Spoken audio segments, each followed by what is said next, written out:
말세를 대하는 우리의 태도라는 제목으로 하나님의 말씀을 함께 나누겠습니다. 1절에 보니까 예수께서 성전에 나와 걸어가시는데 제자들이 다가와 성전 건물을 가리켜 보았다 그랬습니다. 성전 건물을 가리켰다.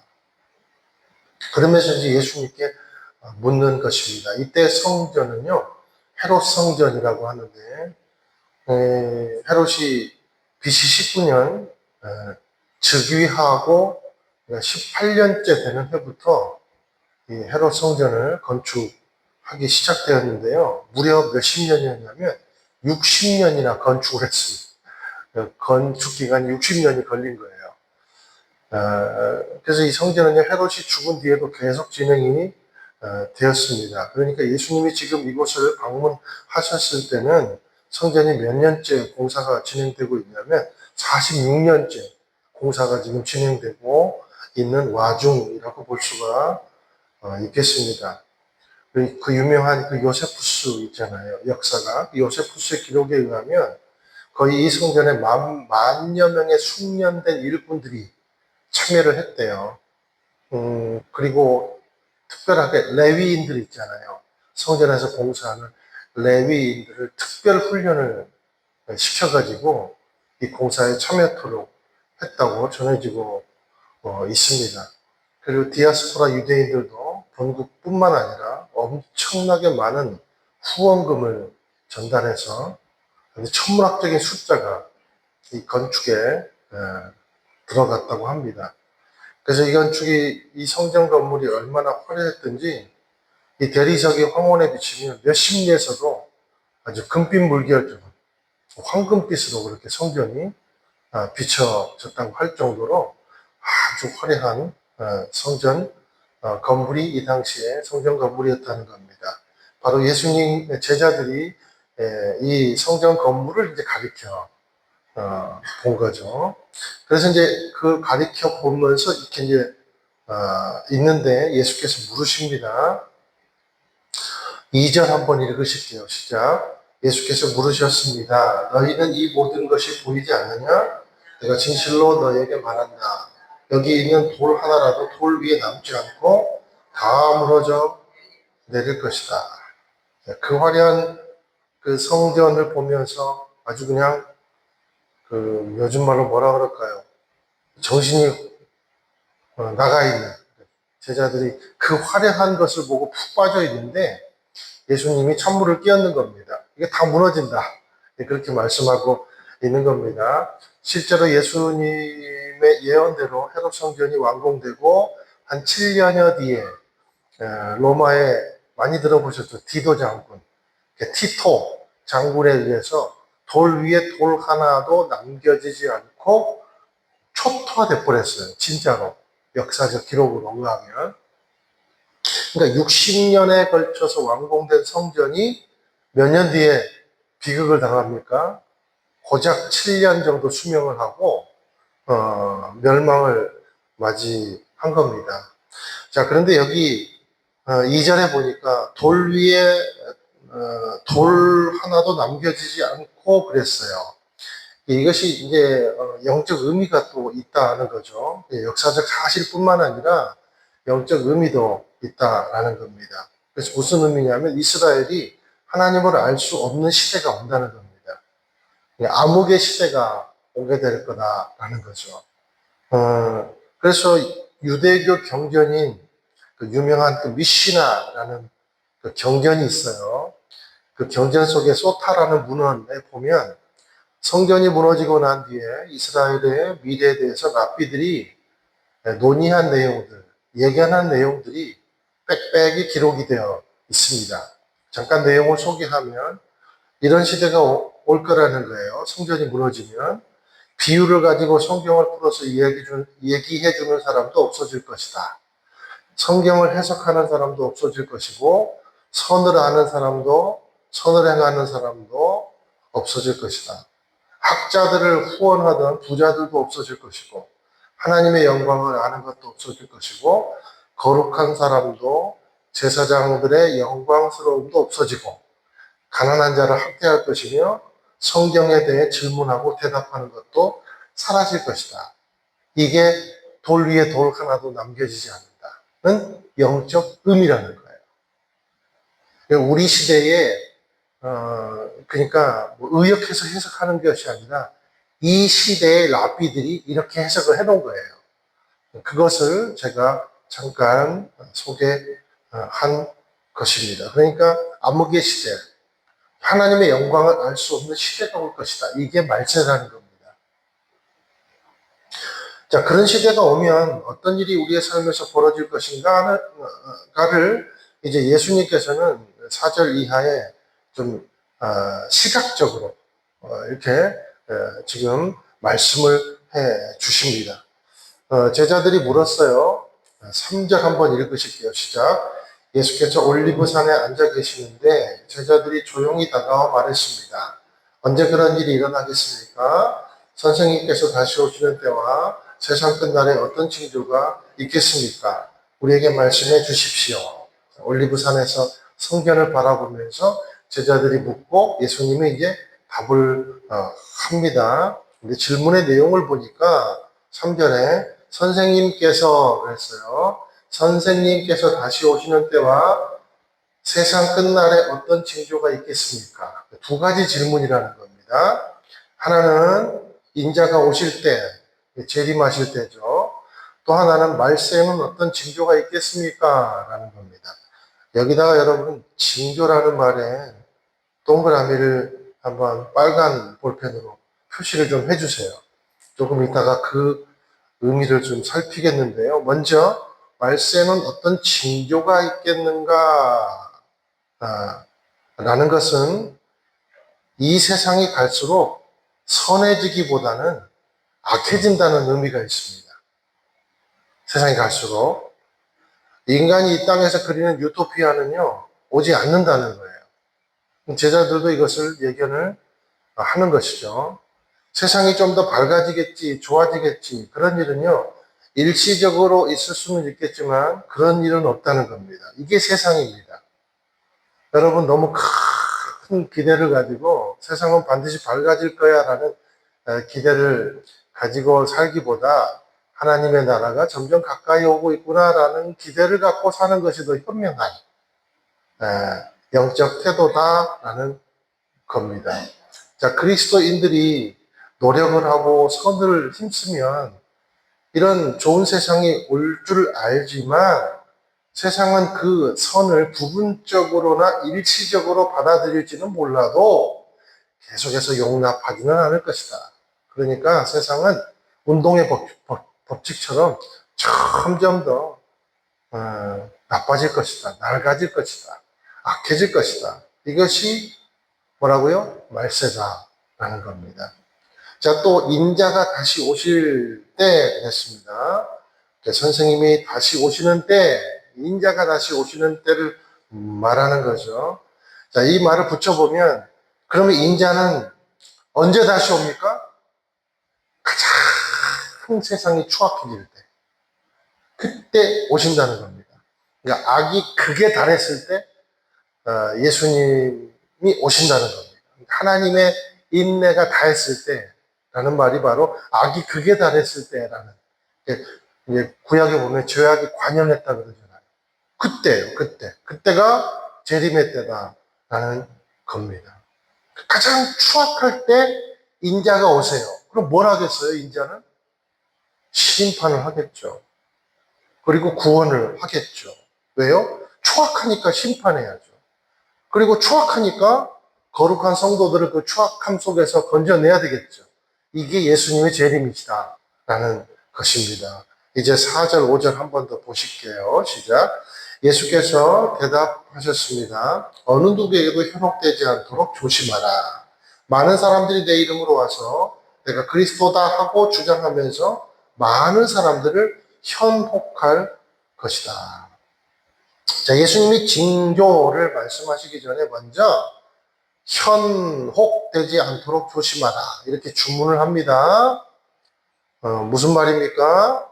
종말의 때 가장 중요한 영적 태도가 현혹되지 않는 것에 있다는 거예요. 현혹되지 않는 것을. 여러분, 여기 아까 징조라고 동그라미 쳤죠. 그리고 5절에 내가 그리스도다 라고 하는 말의 밑줄을 한번 그어 보세요. 조금 이따가 이제 밝히겠습니다. 조금만 참아주세요. 자, 말세에 두드러진 현상은 속이는 자들이 들끓게 된다는 겁니다. 속이는 자들이. 속이는 자들이 끊임없이 속인다는 겁니다. 그리고 속는 사람도 끊임없이 많아질 것이라는 겁니다. 요즘 보면 얼마나 속이는 자들이 많습니까? 저도 뭐 그냥 추상적으로는 생각했지만 요즘에 뭐 국정 운영하는 것이 뭐 실시간 뭐 유튜브에 막 방송이 되더라고요. 그런데 제가 그것을 보면서 느낀 게 뭐냐면, 야, 진짜 국민 세금 받고 일하는 공무원들이, 고위공직 공무원들이 정말 놀고 먹고 속이고 먹고 자리 차지하고 앉아 있는 자들이 얼마나 많은가 피부로 느낍니다. 잠깐씩 봐도. 국민을 얼마나 속이는지. 또 뭐 종교도 마찬가지, 신천지, 구원파, 통일, 그 JMS, 그리고 뭐 법사, 구세주랍시고 나타나는 사람들. 얼마나 허망합니까? 그리고 그 허망한 말은 얼마나 사람들을 기망을 합니까? 제가 엊그저께 그 뉴스를 봤는데요. JMS가 그 추잡한 행동을 하고, 저도 나는 신이다 그거 봤거든요. 징그러워서 못 보겠더라고요. 화도 나고. 정명석이 붙잡혀 가는 것을 봤는데, 그것을 뻔히 보며 지금 감옥에 있는데도요, 금산이 뭐, 그 JMS가, 저기 뭐, 잘한 곳이라면서요. 그 금산에 가면 월명동 뭐 자연성전이라고 있대요. 그런데요, 지금도 문전성시래요. 아니, 다 세순교회도 좀 오지. 지금도 문전성시래요. 이게 말세입니다. 얼마나 사람들이 무지한지 몰라요. 속는지 몰라요. 완전히 마귀에게 현혹 당하는 거죠. 이게 현혹입니다. 외로움에 현혹당하고. 그죠? 여러분, 외로움에 현혹당합니다. 불안함에 현혹당합니다. 각종 이념에 현혹당하고, 돈에 현혹당하고, 지식에 대한 욕구에 현혹당하고.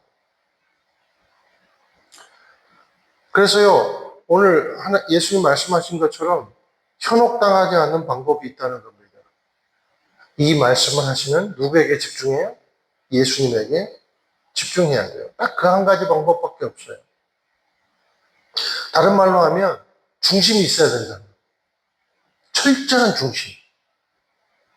여러분 부부가 서로에게 중심이 있으면 유혹당하지 않잖아요. 그러니까 우리가 예수님에 대한 명확한 이해가 없다면 자기가 메시아라고 하면 우린 속아 넘어간다는 겁니다. 그 5절이에요. 내가 그리스도다. 내가 그리스도다. 누가 그리스도예요? 지금 말씀하시는 예수님. 이 구약과 신약에 말씀하시는 그 예수님이 예수님이라는 거예요. 그런데 누가 그리스도라고요? 다른 사람이 나타나가지고 내가 그리스도다라는 거예요. 그러니까 그리스도라는 이름으로 많은 것을 속인다는 겁니다. 그러니 누구에게 집중해야 돼요? 예수님에게 집중해야 된다는 거예요. 예수님에게. 예수를 믿으면서도 중심이 세속에 있으면 우리는 얼마든지 속아 넘어갈 수 있더라라는 겁니다. 내 마음의 중심이 외로움에 있고, 내 마음의 중심이 서러움에 있고, 내 마음의 중심이 억울함에 있고, 내 마음의 중심이 왜곡된 상처에 있고, 내 마음의 중심이 명예에 있고, 내 마음의 중심이 돈에 있고, 그러면요, 우리는 얼마든지, 그것은 뇌관이에요, 뇌관. 트리거라고. 오직 우리가 중심이 예수님에게만 있다면 어떤 것에도 우리는 현혹당하지 않습니다. 결국 세상은 기본적으로 어떤 곳이라고요? 속이는 곳이에요. 속이는 곳. 속된 말로 세속적인 곳입니다. 자, 이런 세속적인 곳에서 속지 않는 것이 누구 책임인가? 결국 저와 여러분의 책임이라는 거예요. 속지 않는 것은. 주님 때문에 내가 속았어요. 그게 아니라는 겁니다. 속는 것은요, 우리의 책임이에요. 우리가 중심이 없어서 속는 거예요. 사랑하는 여러분, 세상을 살면 살수록 계속해서 속이는 자들은 지금도 계속해서 속이려 할 것입니다. 절대 그 속임을 그치지 않을 거예요. 그래서 말세일수록 우리는 세속적 가치가 아니라 지난주 주일에 말씀드린 대로 어떤 가치요? 초월적 가치를 삶의 중심에 두고 살아야 된다는 거죠. 그것이 좌우로 치우치지 말라는 신명기의 말씀인 것이죠. 자, 6절에서 8절 한번 읽어보실게요. 시작. 너희가 전쟁의 소식과 소문을 듣게 될 것이다. 그러나 결코 놀라지 말라. 이런 일이 반드시 일어나야 하겠지만 아직 끝이 온 것은 아니다. 민족과 민족이 서로 대항에 일어나고 나라와 나라가 서로 대항에 일어날 것이다. 곳곳에서 기근과 지진이 생길 것이다. 이 모든 일은 진통의 시작일 뿐이다. 이제 여기서 잠깐 아까 여러분이 동그라미 치고 밑줄 친 그거 한번 보세요. 자, 진짜 중요한 사실이 있습니다. 자, 예수님이 말세를 말씀하시면서 현혹이 많고 전쟁의 소문이 있고 뭐 우크라, 러시아, 이란, 이스라엘, 미국처럼 그렇게 민족과 민족이 싸우고 기근이 일어나고 또 나중에 9절 이하에 보니까 박해를 당하고 불법이 성행하고 사랑이 식어질 것이다. 이런 일이 있을 때가 재림이 가까워 온다라고 말씀하고 계십니다. 자, 특징이 뭡니까? 특징. 예수님이 지금 말세를 말씀하시면서 계시가 아니라 뭘 말씀하고 있어요? 징조를 말씀하고 계시다는 거예요. 징조. 그러니까 몇 날 몇 시에 지구는 멸망할 것이다.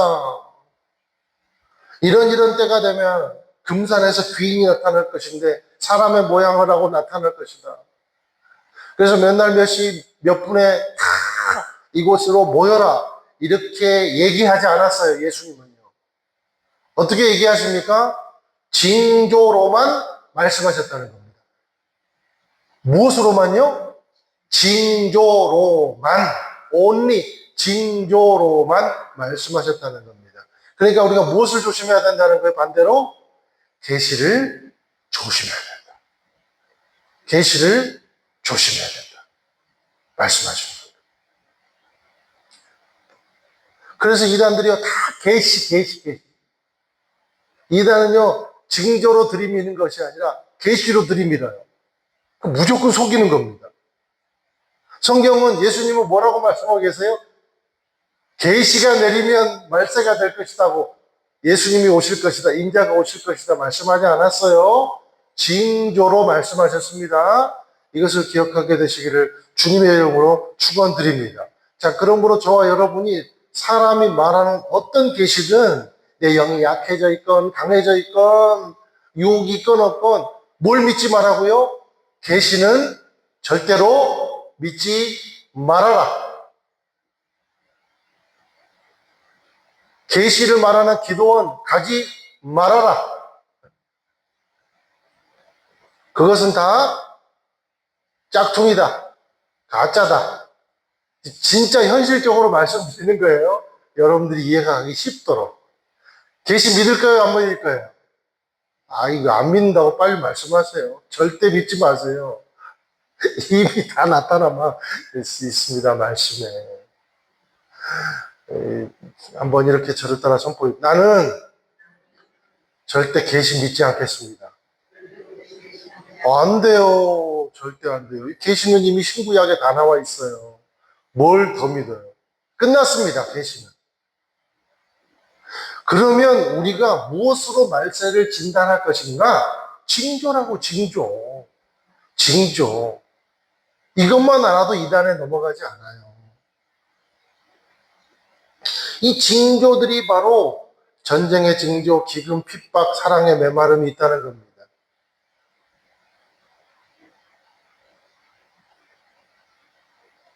이게 징조라는 거예요. 그러니까 무슨 뭐 성경 짜맞추기식으로 뭐 구약에 이렇게 나오고 신약에 이렇게 나오고 결국은 우리가 말하는 거다. 바로 이 사람을 가리킨다라는 것은 계시라고요. 그 징조가 아니라고요. 절대로. 믿지 말라는 겁니다. 여러분, 우리가 살고 있는 세상이요.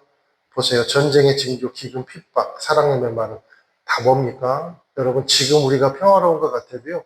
가짜 평화 위에서 살고 있다는 거예요. 핵폭탄 단추 하나 누르면요. 그 태양 표면에 우리가 태양의 근처 가보지도 못하잖아요. 너무 뜨고 바로 볼 수도 없잖아요. 그런데 핵폭탄 하나를 누르면 태양 표면 온도의 100배가 되는 섬광이 발생된다고 합니다. 얼마나 뜨거운지 눈이 멀어버리는 거죠. 제가 그 일본에 가서 그 뭐죠? 그 히로시마 원폭 그 박물관 가봤는데, 야, 그 실물 이렇게 이제 뭐 전시해 놓은 것도 봤는데 놀랍더라고요. 2메가톤급 핵탄두가 폭발하면 3km 내에 이르는 모든 생명체가 순식간에 없어져 버린다고 합니다. 그리고 7km 내에 있는 모든 건물은 안에 있건 밖에 있건 폭발한다고 합니다. 생명체가 거반 파괴돼 버리는 거죠. 게다가 이 핵폭탄 파편이요. 그 핵폭탄을 맞고 건물이 파편이 돼서 날아가면 500m 속도로 날아가는데 초속 500m. 그러니까 반경 80km 내에 있는 모든 생물과 건물에 다 영향을 끼친대요. 여기서 핵폭탄 하나 터지면 80km, 서울까지 영향을 끼친다. 강동까지, 남양주, 이상까지 영향을 끼친다라는 거예요. 그리고 50메가톤급이 터지면 반경 40km 내 모든 생명을 수초로 변해버린대요. 여기서 40km면 어디죠? 홍천 넘어서까지. 다 그냥 끝나는 거예요. 그런데 제가 한번 그 서치를 해봤어요. 지구상의 핵무기 총 용량이 그 서치를 해보니까 30억 5천만 톤이란 거예요. 그러니까 여러분 이게 동시에 폭발하면 그냥 지구는 없어지는 겁니다. 이게 초토화 되는 거예요. 히로시마 원폭 20만 배 이상. 근데 뭐 무기가 핵폭탄밖에 없나요? 이거 생화학 무기 있고 뭐 별거 다 드론 있고 뭐 다 있잖아요. 그러니까 이 지구는요 화약고. 그러니까 우리는요 가짜 평화 위에서 지금 살고 있는 겁니다. 여러분 오늘 하루 전쟁이 안 난 것만 해도 여러분 감사하게 생각하며 살기를 축원드려요. 기근도 심할 것이다. 한 해 동안 기아로 죽어가는 사람이 1,800만이래요. 우리는 지금 아무렇지 않게 그냥 살고 있지만 한 해 동안 1,800만 명이 죽는 거예요. 기근으로. 이런 문명의 시대, 과학의 시대, AI의 시대에 나이지리아, 파키스탄, 인도 이런 등지에서는요. 벽돌가마에 기독교인 부부가 화형당해 죽고 어떤 기독교인은 타이어 속에서 타 죽고 교회 신도들을 가두고 산채로 불태우는 끔찍한 일이 지금도 지구상에 벌어지고 있대요. 제가 차마 누가 어디 나라인지 기억이 지금 자세히 안 나는데 동영상을 보내줬어요. 이걸 봐라고. 근데 제가 못 봤어요. 도저히. 그 한 청년이 길거리에서 예수 믿었다는 이유로 화형을 당하는 장면을 유튜브로 그걸 저한테 보내주는 거예요. 무슨 속셈으로 이걸 내가 이런 걸 볼 줄 아는 담력이 있을 것이라고 생각했나 봐요. 그런 일이 지금도 벌어지고 있습니다. 놀랍죠. 13절, 14절 한번 읽어보실게요. 시작. 그러나 끝까지 굳게 서 있는 사람은 구원을 얻을 것이다. 그리고 이 하늘나라 복음이 온 세상에 전파돼 모든 민족들에게 증언될 것이다. 그때서야 끝이 올 것이다. 말세를 대하는 우리 태도가 어떻게 돼야 된다는 것입니다. 끝까지 선하고 끝까지 인내하고 끝까지 중심 잘 잡아야 한다는 겁니다. 저는 세 가지를 좀 기억했으면 좋겠어요. 묵상했어요. 첫 번째, 예수 그리스도만 집중하고 그분만 사랑하는 겁니다. 이게 말세를 대하는 우리의 태도가 아닐까 생각해 봤어요. 예수 그리스도에게만 집중하고 그분만 사랑하는 것. 그리고 그리스도의 사랑으로 서로 사랑하는 것. 그것이 말세를 대하는 우리의 태도다라는 겁니다. 그러므로 저와 여러분이 서로 미워하면요, 말세를 대하는 태도가 아니라는 거예요. 그리고 저와 여러분이 예수 그리스도를 사랑하는 것 이외에 어떤 것을 사랑하면 그것은 말세를 대하는 우리의 태도가 아니다라는 겁니다. 그러니 고로 예수를 빼버린 어떤 주제도 다 버려버리라는 거예요. 그래야 말세에 여러분 우리가 현혹당하지 않을 수 있다라는 겁니다. 두 번째, 성령 충만해야 돼요. 자, 이 본문의 병행 구절인 마가복음 13장에 보면요, 누가복음에도 이 내용이 나오고, 오늘 마태복음에도 나오고, 그리고 마가복음 13장에도 보면 이 똑같은 병행 구절이라 해서 이 사건을 다룬 본문이 나오는데, 마가복음 13장에 보면 정신을 바짝 차리라, 깨어있으라 이 말이요, 6번이나 나옵니다. 6번. 제가 봤더니 9절, 23절, 33절, 35절, 37절 무려 6번이 반복되고 있어요. 무슨 말이요? 깨어있어라. 정신을 바짝 차리라. 여러분 정신 바짝 차려야 됩니다. 그리스도인에게 그러면 정신을 차리고 깨어있으라는 말은 무슨 의미입니까? 성령으로 깨어있으라는 말입니다. 내 의지로 깨어있으라는 말이 아니고 성령으로 깨어있으라는 말이에요. 성령으로 충만해지라는 말이에요. 여러분, 저와 여러분이 말세일수록 기도하고 예배해야 되는 이유가 뭡니까? 깨어있어야 되기 때문입니다. 우리 한국교회가 코로나 이후에 완전히 교세가 죽었어요. 왜냐하면 맛을 봐버렸어요. 집에서도 예배할 수 있다. 온라인으로도 기독교인이 가능하다. 그래서 가난한 성도가 너무 많이 생겼어요. 가난한 거꾸로 하면 뭡니까? 안 나가 성도. 이 중심을 잃어버려가지고 이제 교회를 나오려고 해도 못 나와요. 여러분, 우리가 이럴 때일수록요, 모여서 기도해야 됩니다. 모여서 예배해야 됩니다. 여러분, 끄집어내서라도 순예배 막 진짜 참여시키고요. 예배해야 되고요. 기도해야 되고요. 큐티 해야 되고요. 하나님 말씀 붙잡아야 돼요. 왜요? 그래야 깨어있을 수 있거든요. 저를 따라서 한번 선포해 보세요. 나 홀로 거룩은 없습니다. 없어요. 여러분 홀로 거룩요? 안 돼요. 지속할 수 없습니다. 일시적은 가능해요. 우리가 깨어있으려면요, 기도해야 됩니다. 예배해야 됩니다. 모여서. 정신을 바짝 차리고 깨어있어야 한다는 거죠. 세 번째, 말세를 대하는 우리 태도가 인내해야 된다는 겁니다. 13절. 끝까지 굳게 서 있는 사람은 구원을 받을 것이다. 인내해야 된다는 겁니다. 끝까지 굳게 서 있는 사람이 구원받는다. 여러분, 구원도 신인 협동이라 그래서 우리 몫이 있어요, 없어요? 있다는 거예요. 인내라는 몫은, 깨어 있어야 되는 몫은 우리라는 거예요. 그러면 구원은 내 노력으로 가능합니다. 이게 아니에요. 우리는 깨어 있고 정신 바짝 차리고 인내하는 것 0.0001%밖에 안 돼요. 나머지는 다 예수님이 하시는 거예요. 결국은 선물이에요, 구원은요.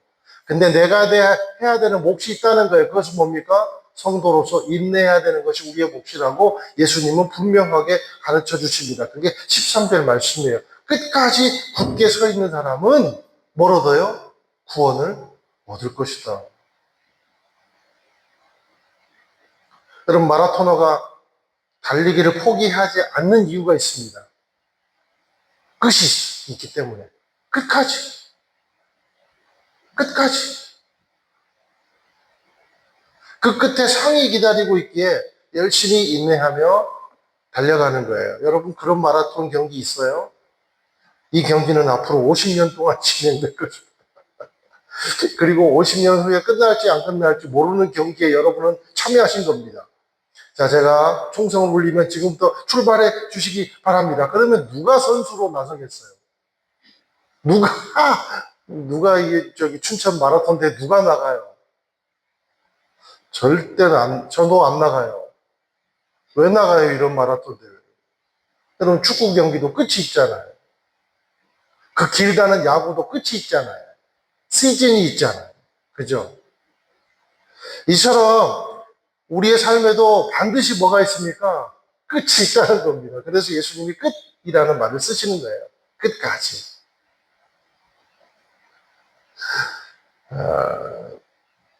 로마서 8장 18절에 현재의 고난은 앞으로 우리에게 나타날 영광과 좋게 비교할 수 없도다. 끝이 있다는 겁니다. 그 끝에는 뭐가 기다리고 있어요? 받을 영광. 끝이 있다는 겁니다. 현재의 고난도 끝난다는 겁니다. 여러분의 상처도 끝이 있다는 겁니다. 여러분의 아픔도 끝이 있다는 겁니다. 여러분이 기뻐하는 그것도 끝이 있다는 겁니다. 여러분의 사명도 끝이 있다는 겁니다. 어두운 밤 시대를 내 직분 지켜서 끝이 있다는 겁니다. 그러니 조금만 인내합시다. 조금만 더 무릎을 세웁시다. 현재의 고난은 앞으로 우리에게 나타날 영광과 좋게 비교할 수 없도다. 저도 때로는 아버지로서 또 우리도 그렇잖아요. 지칠 때 있잖아요. 어머니로서 지치고 직분자로서 지치고. 그런데 오늘 이 13절 말씀 보면서 조금 더 인내하자. 조금 더 화평하자. 조금 더 사랑하자. 그런 생각을 좀 묵상해 봤어요. 여러분, 반드시 끝이 있습니다. 그래서 다윗의 반지 속에는 이 글씨가 써 있다잖아요. 이 또한 지나가리라. 이 또한 지나가리라. 사랑하는 여러분, 주님을 믿지 않은 자들에게 끝은 끝이 됩니다. 그러나 주님을 믿는 자들에게 끝은 새로운 시작이 될 것입니다. 이것이 바로 종말이에요. 여러분, 우리의 종말은 뭐라고요? 새로운 시작입니다.